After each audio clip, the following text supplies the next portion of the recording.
பிரான்சிலிருந்து லண்டன் நோக்கி பறந்து கொண்டிருந்த விமானத்தில் இளம் தாயொருவருக்கு ஏற்பட்ட பாதிப்புக்கு 4000 பவுண்டுகள் அபராதம் வழங்க நிறுவனம் இணக்கம் தெரிவித்துள்ளது.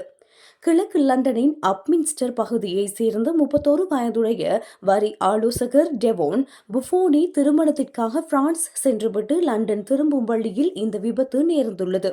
2023 செப்டம்பரில் நடந்த இந்த பயணத்தின் போது டெவோன் நடுவில் உள்ள இருக்கையில் அமர்ந்திருந்தார்.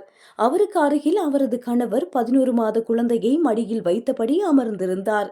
அப்போது இருக்கையின் தட்டு மேசையிலிருந்து சூடான தேநீர் கோப்பை நழுவியுள்ளது. அதை தடுக்க முயன்ற போது மூடி கழன்று கொதிக்கும் தேநீர் முழுவதும் டெவோனின் மடியில் கொட்டியது. இதில் அவரது 2 கால்களிலும் 2ஆம் நிலை தீக்காயங்கள் ஏற்பட்டன. விபத்தின் போது விமான பணிப்பெண்கள் முறையாக செயல்படவில்லை என டெவோன் குற்றம் சாட்டியுள்ளார்.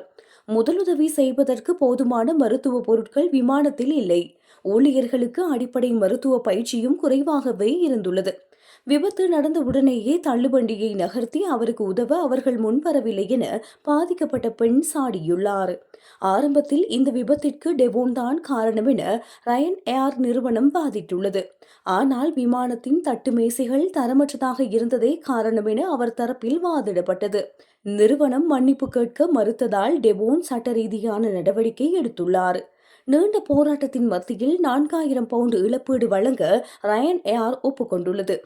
விபத்து நடந்து 2 ஆண்டுகள் கழிந்த நிலையிலும் டெவோனின் கால்களில் வடுக்கள் உள்ளன. குளிர்காலத்தில் இந்த காயங்கள் இன்னும் வலியை ஏற்படுத்துவதாக அவர் வருத்தம் தெரிவித்துள்ளார். இந்த தேநீர் எனது 11 மாத குழந்தை மீது கொட்டியிருந்தால் என்னவாகியிருக்கும் என்று நினைத்தாலே நடுக்கமாக இருக்கின்றது என அவர் தெரிவித்துள்ளார்.